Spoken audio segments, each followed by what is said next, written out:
have stepped beneath her window. She ran to her little wicket and opened it. In point of fact, there was a man in the garden, with a large club in his hand. Just as she was about to scream, the moon lighted up the man's profile. It was her father. She returned to her bed, saying to herself, "He is very uneasy." Jean Valjean passed that night, and the 2 succeeding nights, in the garden. Cosette saw him through the hole in her shutter. On the 3rd night, the moon was on the wane, and had begun to rise later.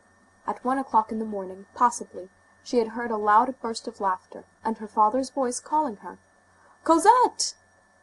She jumped out of bed, threw on her dressing gown, and opened her window. Her father was standing on the grass plot below. "I have waked you for the purpose of reassuring you," said he.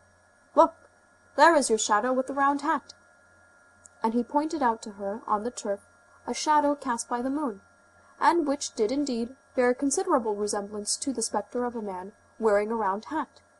It was the shadow produced by a chimney pipe of sheet iron, with a hood, which rose above a neighboring roof. Cosette joined in his laughter. All her lugubrious suppositions were allayed, and the next morning, as she was at breakfast with her father, she made merry over the sinister garden, haunted by shadows of iron chimney-pots. Jean Valjean became quite tranquil once more. As for Cosette, she did not pay much attention to the question whether the chimney-pot was really in the direction of the shadow which she had seen, or thought she had seen, and whether the moon had been in the same spot in the sky.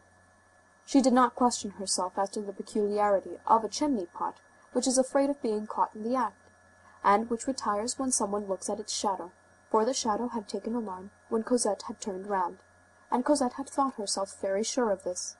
Cosette's serenity was fully restored. The proof appeared to her to be complete, and it quite vanished from her mind. Whether there could possibly be any one walking in the garden during the evening or at night. A few days later, however, a fresh incident occurred.